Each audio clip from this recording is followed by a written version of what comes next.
to make it more valuable for all you members here in the room. So without more ado, it gives me great pleasure to introduce Sir Jacob Rees-Mogg, who will be listening clearly and carefully and then responding to you all at the end. Jacob. Well, thank you so much. This is wonderful and exciting at last. The party's putting free speech into action.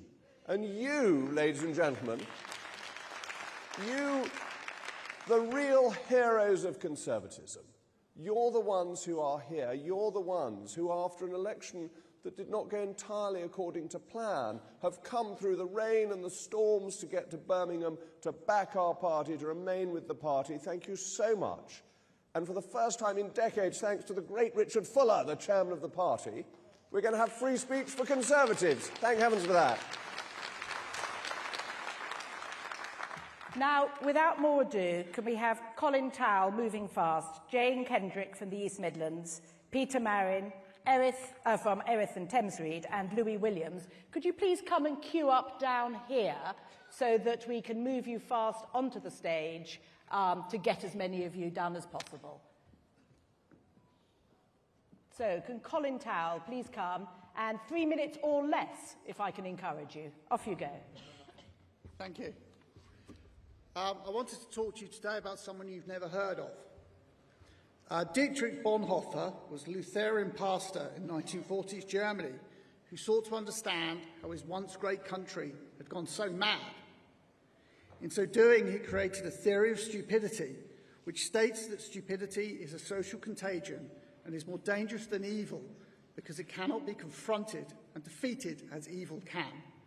And it is the mechanism by which evil corrupts and fools good people into doing bad things. This contagion spreads because those who hear the stupidity do not ask the questions of those expounding it. They do not challenge what they are being told, but merely absorb.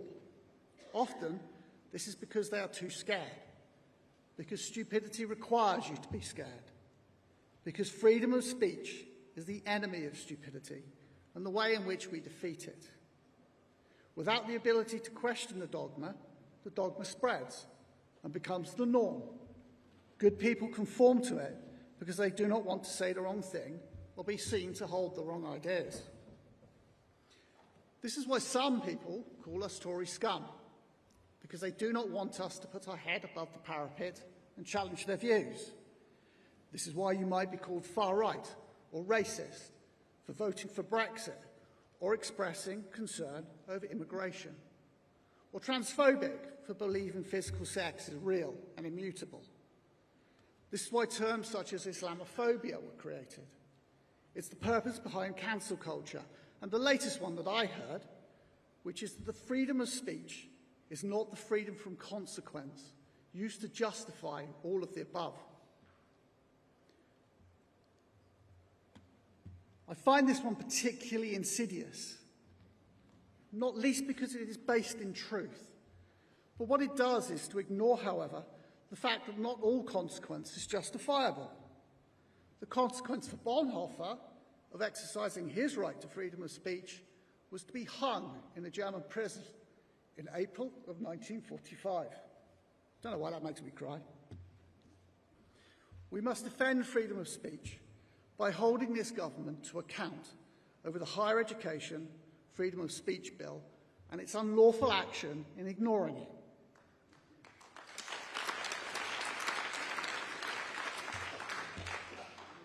We must defend it by having our national broadcaster justify labelling this group or that far right. I mean, what is far right about going to London to celebrate St George's Day and wearing an England flag? If you'd like to now wind up, please. You've got 5 seconds. 5 seconds, okay. We must defend, I have a whole list here, but I'll just crack on. We must defend freedom of speech to hold back the tide of stupidity, because Bonhoeffer witnessed those who can make us believe a lie can make us commit atrocities.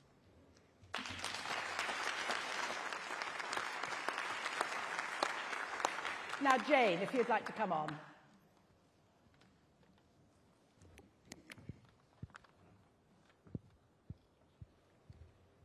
Thank you.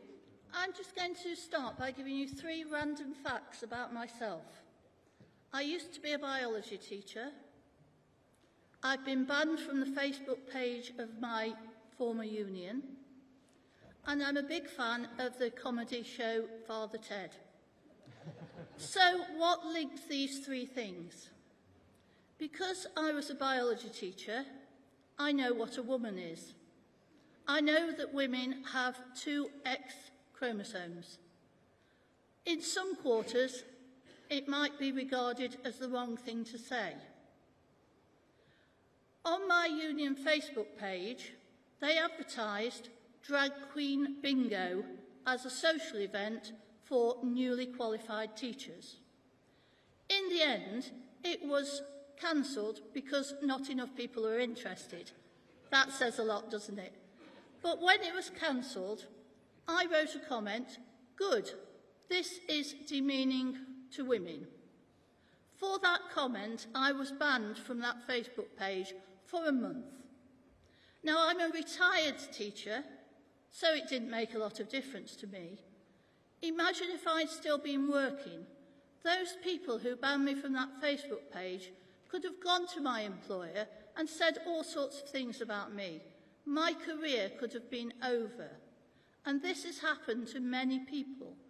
For making a legitimate statement about biology, about biological fact, their careers have been ruined. Graham Linehan, who wrote Father Ted and many other excellent comedies, had his career ruined, his marriage fell apart, and all sorts of other consequences because of stating a biological fact. There are probably many people who love drag queens, think they're marvellous. They're entitled to that opinion. I don't mind if they have that opinion. I welcome people having different opinions than mine. That's what freedom of speech is all about. But this insidious cancelling of people who have an opinion that you disagree with is very, very worrying. And although, I might have started in a little flippant way, talking about comedies and drag queen bingo and things like that, it goes to the very heart of having opinions and being able to express them. Thank you.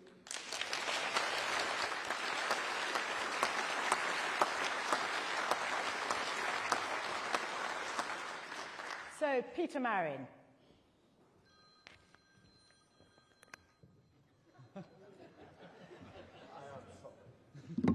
Do you want to take that?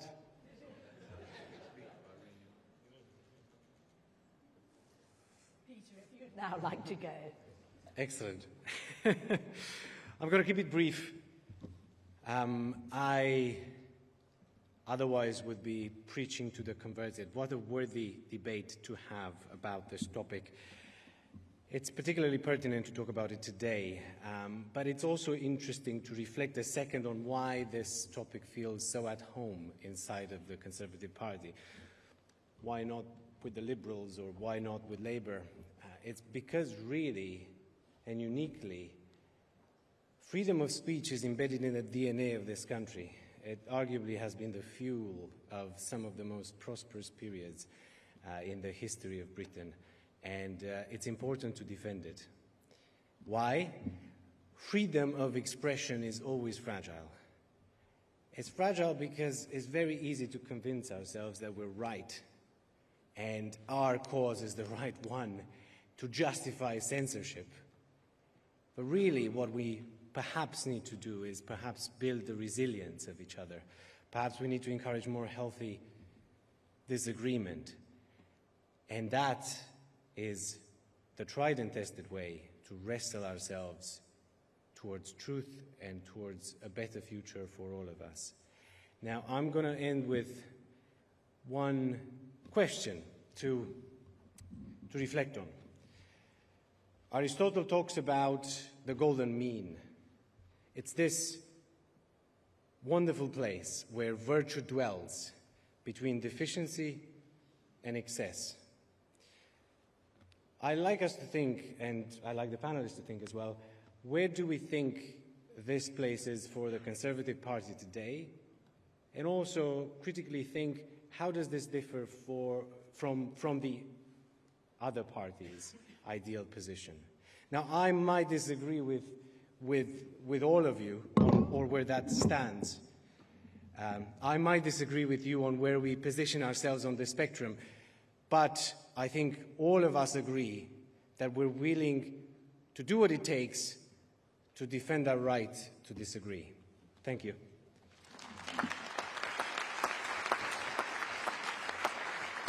And now can we have Louis Williams? Thank you very much. And thank you, conference, for giving me these few minutes. Now, I'm going to take you away from the UK for a moment.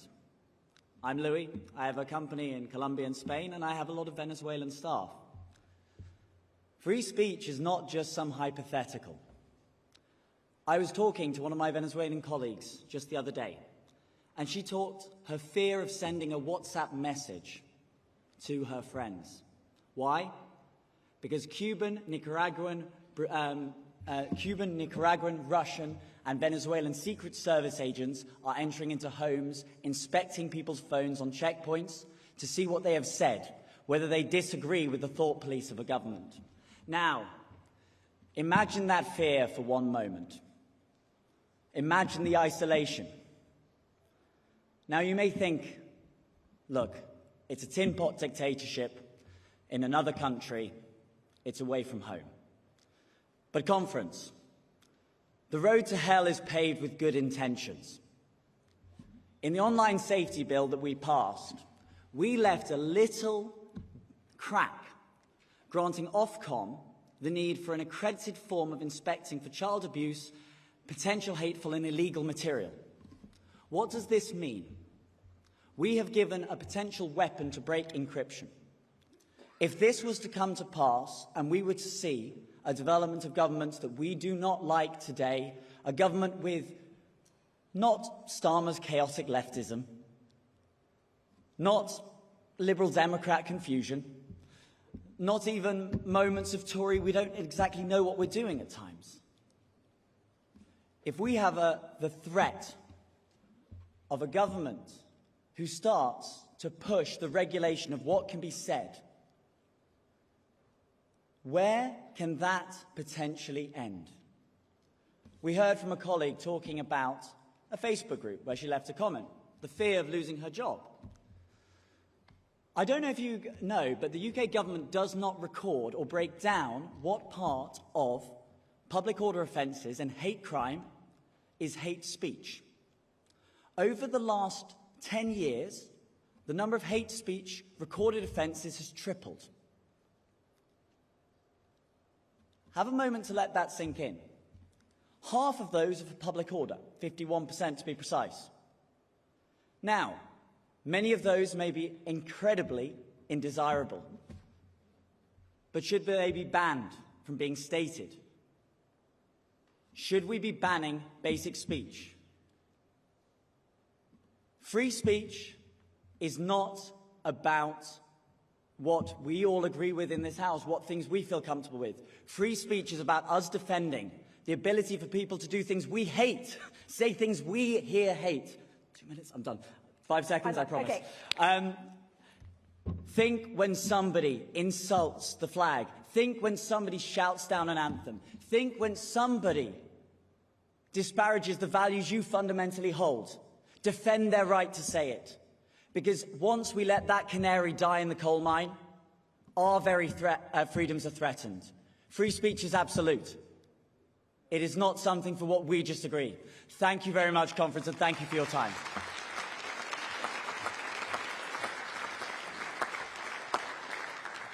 I'd now like to throw this open to the members to come forward. If you'd like to take your places at the blue tags where the microphones are, please, you will stand in a queue, and I will pick different members of you, so it's not necessarily first come, first serve.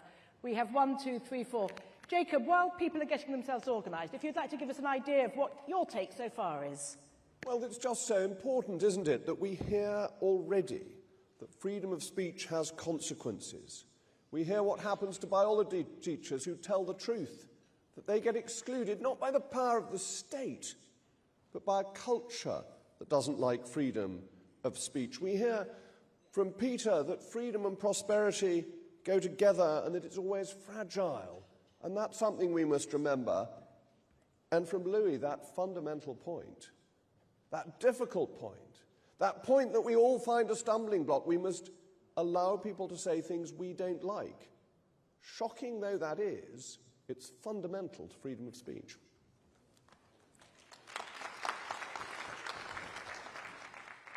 Now, I think we'll go to number one. If you'd like to do your 3 minutes, I will ask you to be brief and I will stop you if you overrun. Thank you very much. My name is Howard Jenkins. I'm from Winchester. I'm a chartered surveyor. Voltaire said, "I do not agree with a word that you say, but I'll fight to the death to defend your right to say it." And I believe that's a world in which I wish to live. I'm very tired of people who are not allowed to say anything they want to say. Clearly there is offence in a lot of what people say, and I think it's understood when people are being offensive, and people should then be offended. But to have an opinion is our right, and I hope, conference, you agree with me. Thank you so much.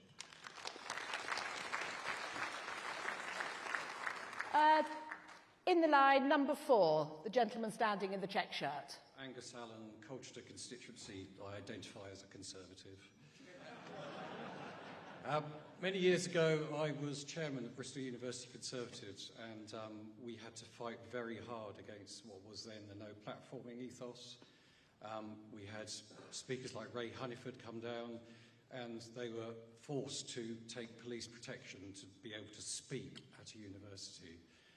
Now, a lot of the people who were protesting, they were from some of the best schools in the country, allegedly, and now there are High Court judges, they're the head of the civil service, they're in positions of power, and the attitude they had then hasn't changed one bit.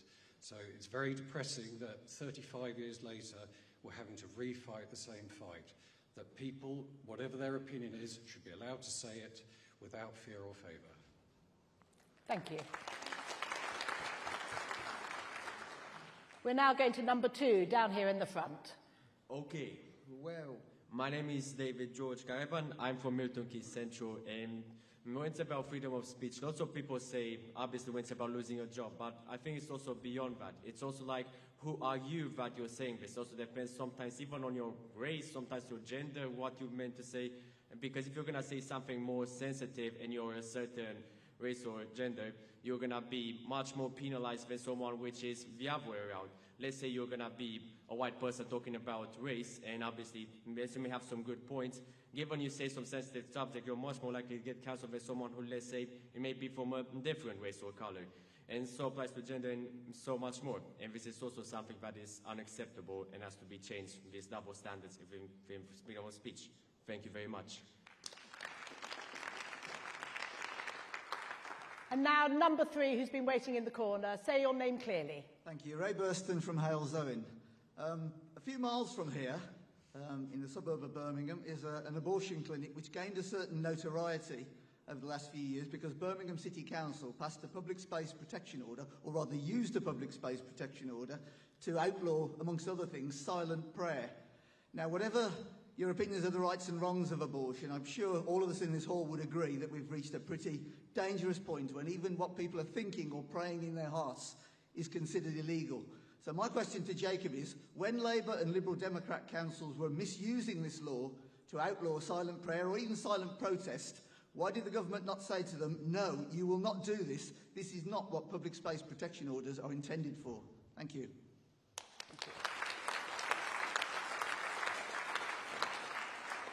And now we're down to the lady here at number 1. Please introduce yourself. Fiona Guest from Hemel Hempstead. My father-in-law was a Hungarian Jew who was persecuted by both the Nazis and the Communists. He said that this country was no longer the country that he came to, the country that he made his own and which he took citizenship of. Why? Because of the loss of free speech. Britain has become a country in which speakers have the halls that they have booked cancelled. It has become a country in which Jewish people cannot walk freely in their own cities. It has become a country in which the police pursue social media posts that riotous rampage.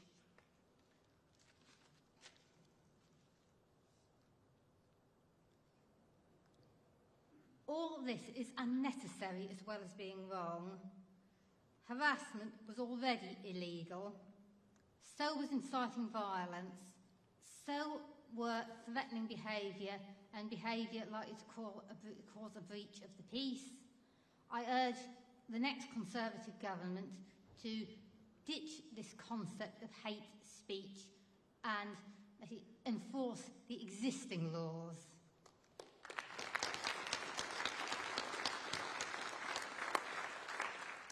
We're now going to go to the lady at number 4. Introduce yourself, please. Yes, hello, my name is Ruth McManus and I'm from Northfield, Birmingham. Just over a year ago, my niece qualified as a midwife and they were told that women giving birth could no longer be referred to as mums and breastfeeding was now chest feeding. Obviously, that's going to please a few people and annoy the majority, and is basically ridiculous because you've got to be a woman to give birth or breastfeed. These changes were written into the NHS, and this is what the nurses were told. And this actually happened, obviously, while the Conservatives were in power. How on earth was this allowed to happen, wasting real important resource for the NHS for absolutely no reason? Oh, by the way, menopause is another one they covered. Thank you.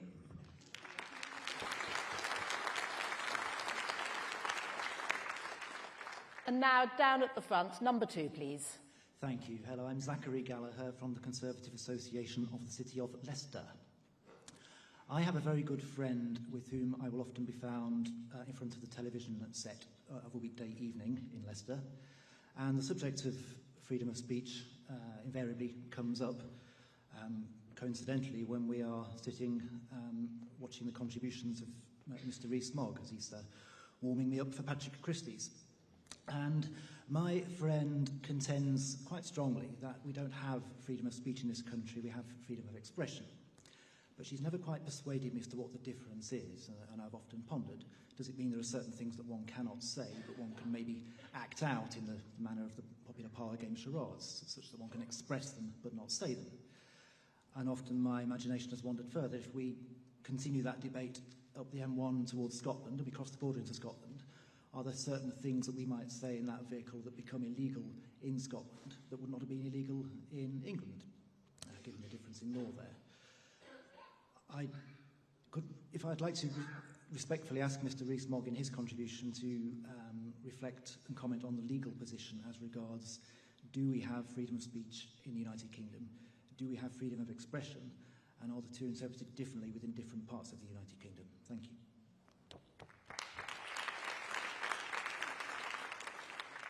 Interesting ideas. Now, number 3, up in the corner, please.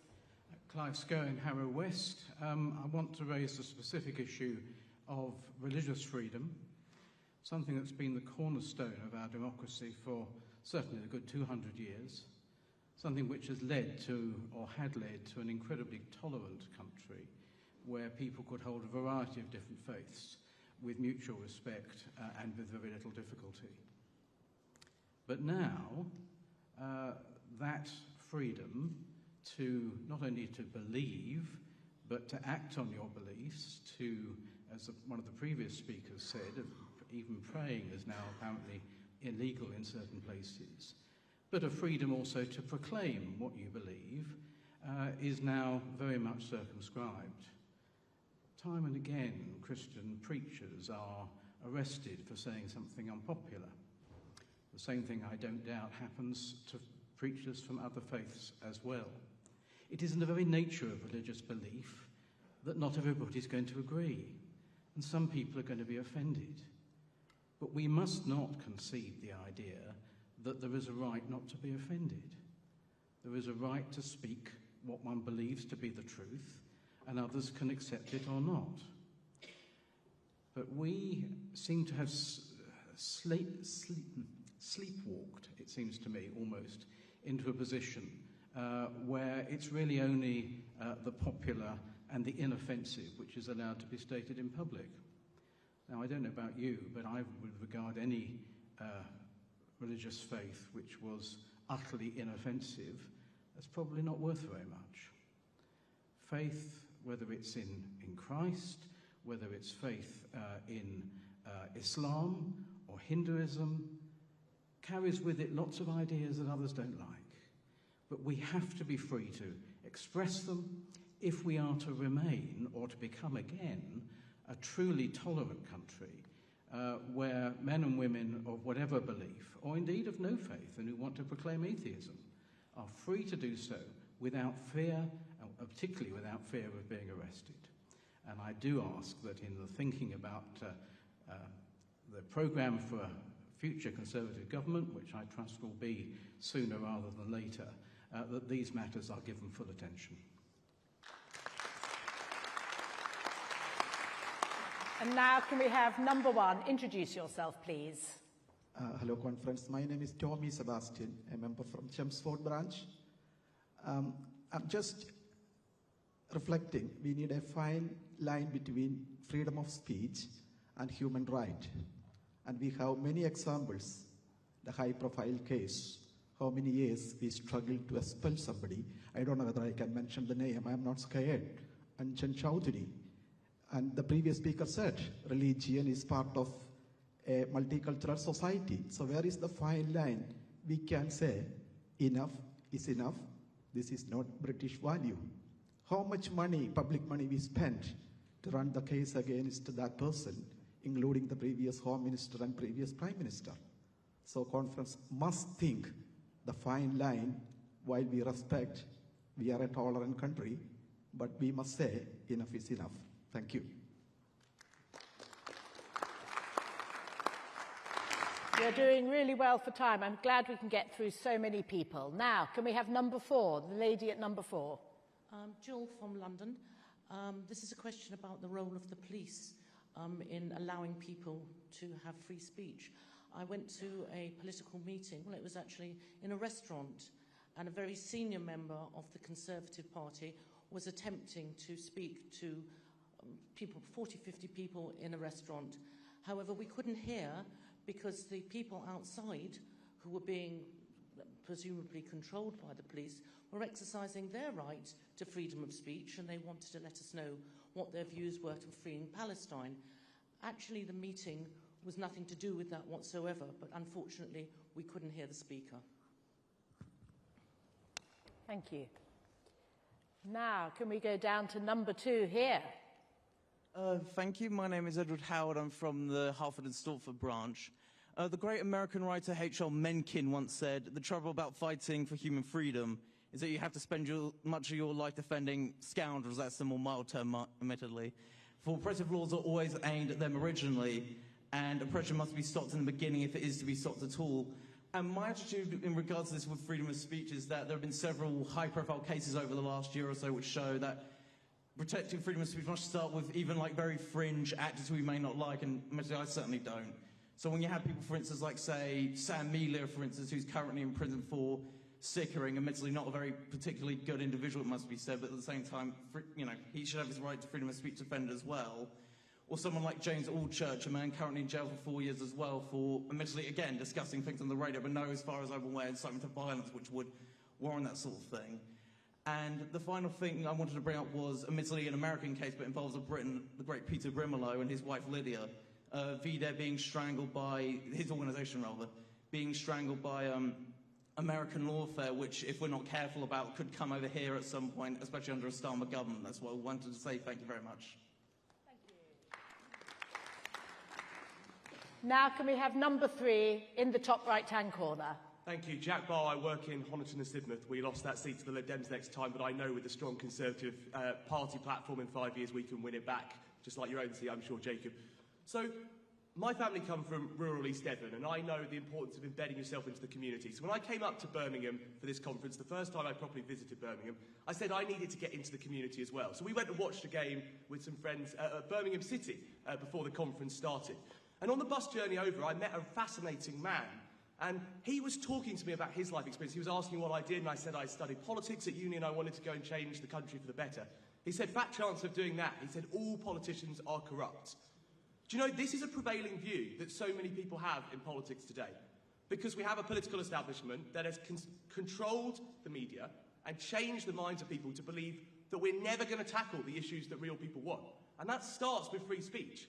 Because not only can people not feel that the politicians listen to them anymore, they feel they can't even voice their discontent towards that. They feel that this consensus has broken out that tells you what to think, not how to think. And that is what we must stand for as Conservatives, and that is what we must change. That begins at university. I went to Exeter University. I set up my own free speech university debating society, and I know firsthand, because I was put through multiple investigations by the university, how difficult it is to stand for free speech. The administrations themselves try their best to stop that happening. And that is part of the reason why so many young Conservatives don't feel able to speak their mind.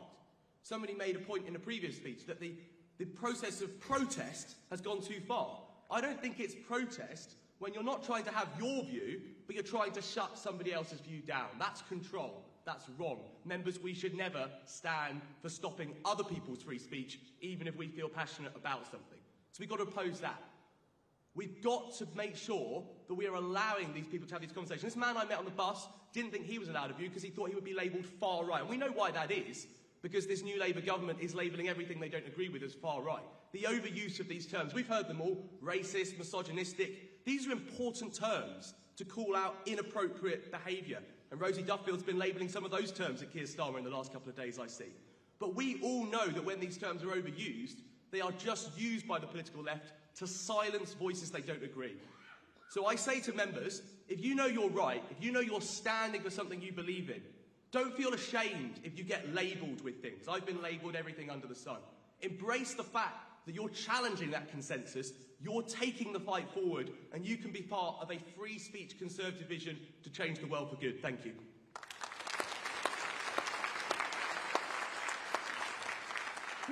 Now we have time for just one more question before we hand over to Sir Jacob. So can the last question come forward, and do be quite concise. Thank you. Hello, conference. My name is Leo and I'm from North East Somerset, so that's Jacob's former constituency. Right. Always our MP in our hearts. So, in my generation, there is a growing stigma for being a heterosexual white male. And I am often told by left-leaning peers at school that I cannot speak on issues concerning race, sexuality and gender. How can we, as a party, address this issue? Thank you.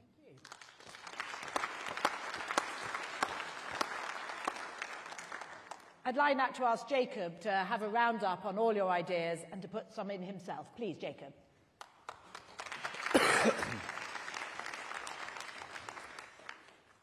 Well, ladies and gentlemen, thank you very much. What an absolutely fascinating series of contributions that we've had. And let me try and answer some of them, agree with many of them. The speaker who said, we have the right to offend, quoted Voltaire. That is obviously true. We should defend the right of Angela Rayner to call us scum, shouldn't we? That's what she wants to do. It's no skin off my nose. Also, she may be a very helpful secret weapon for us. I think people who do all these property transactions are quite Tory anyway. It's much more a Tory than a socialist activity. Now, Angus, who identified as a Conservative, may I join with him and identify as a Conservative too? Probably actually a Tory, but then I'm old-fashioned, as you may have noticed. But Angus made this point about universities in Bristol. I went to speak at Bristol University, and there was security and police and all this sort of stuff. And then Bucher, the Bristol University Conservative Association, got a bill for £600. That is not freedom of speech. Freedom of speech has to be free of cost as well as being free in what you say. That the state must bear that cost, not poor, hard-done-by Conservative students or lefty students. But I also spoke at Cardiff and had a huge array of Palestinian people protesting against me. They were entitled to do so. They weren't threatening violence, but they were entitled to be there and say they didn't agree with me. Ray mentioned abortion clinics. I mean, silent prayer, that's freedom of thought, not even freedom of speech. Of course we should have freedom of thought. Fiona mentioned law and order, and we want the police to enforce things properly. Ruth made the fundamental point about language. We've bought in to the language of equality. Now, I hope our distinguished chairman is a chairman, not a chair. The chair was what I was sitting on. Do you want my very brief lecture? My very brief lecture on the word man. If you go back to the Anglo-Saxon, there were were-men and woe-men. The man bit means people. And where is the last remaining vestige of the word were? Werewolf. They're always male, I'm sorry to tell the gentlemen in this audience. If there were woe-wolves, they would be female, but they never seem to come into fashion. Man is the people bit of it, were and woe. So if you want to be politically correct, bring back the were bit and call us were-men. Chair, were chairman? Anyway, it'll get very confusing. But don't give in to the lefty use of language. It is absolutely fundamental. Clive mentioned freedom of religion, which made me think of John Locke. John Locke, good Somerset man, as all good people from Somerset are, anyway, said that you should have freedom of religion, but that didn't allow you to break the law. What he meant by that was if your religion was in favour of human sacrifice, you weren't allowed to have human sacrifice because that broke the law. But you were allowed to believe that human sacrifice was a good thing. He made one exception. He said you couldn't have freedom of religion for papists because we're too dangerous. I think, don't applaud that, sir. I'm going to take offence at that, but I hope we will broaden him out and have freedom for papists like me. And I'll just come finally to Leo. There were so many other good points, but I do want to make some concluding remarks as well. Leo, just as you've shown today, be bold. Stand up and express your opinion. Ignore what the left say. But why does freedom of speech matter? Where has it come from? Well, let's go back to the House of Commons on the 8th of February, 1576.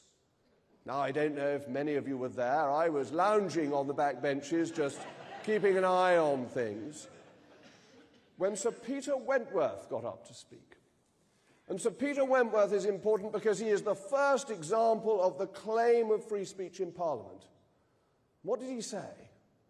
He said, "None is without fault, no, not our gracious Queen."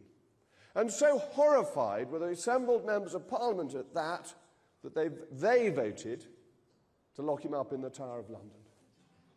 But freedom of speech is something we have claimed as a right for hundreds of years.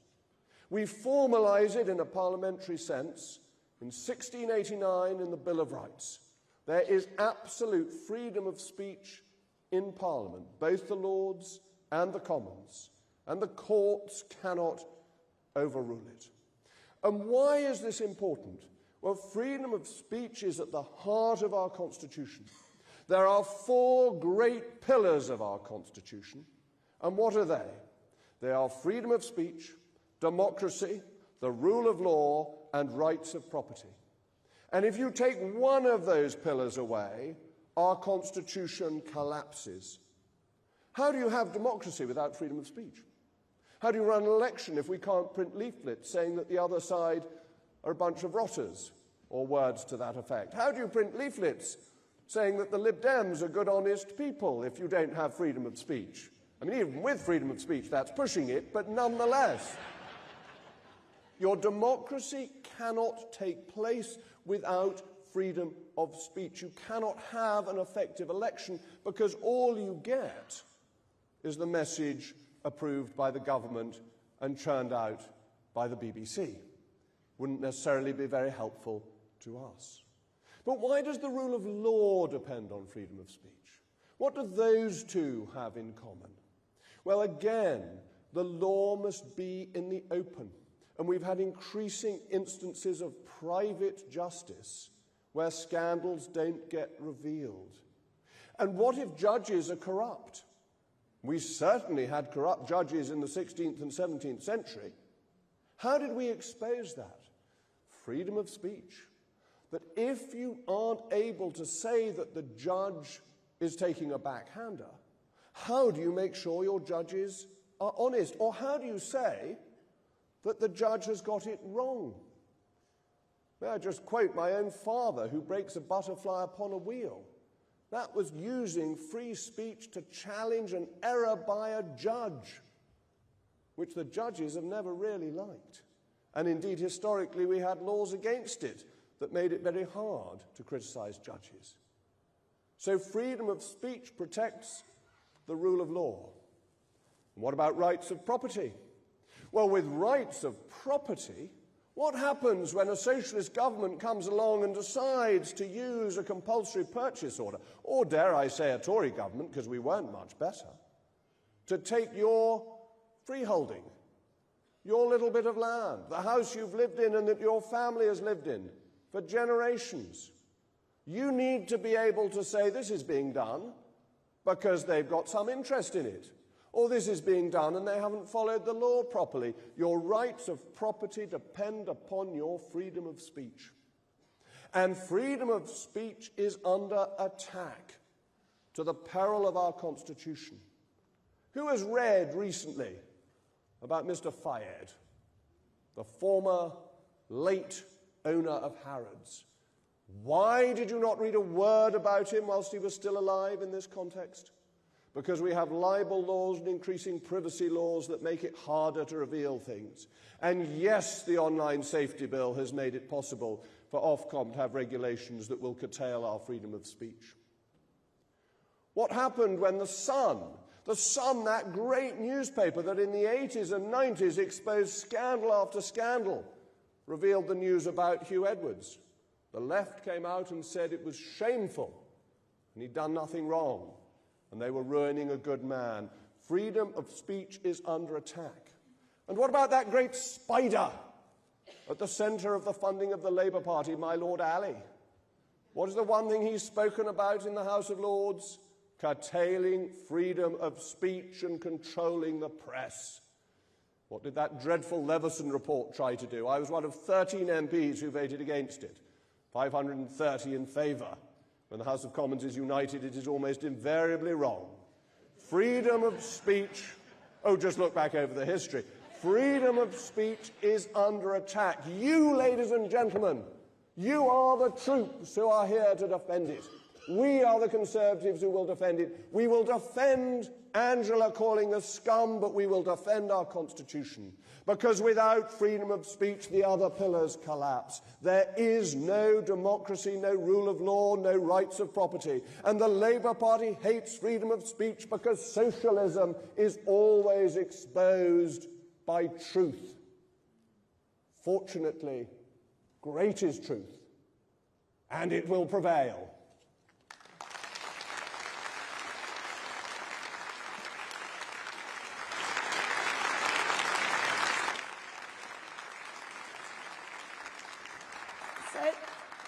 Thank you very much for those really interesting contributions on protecting freedom of speech, and thank you very much to Sir Jacob for telling us his views and feeding in, perhaps as one of the greatest orators of his generation, on his views. Thank you very much.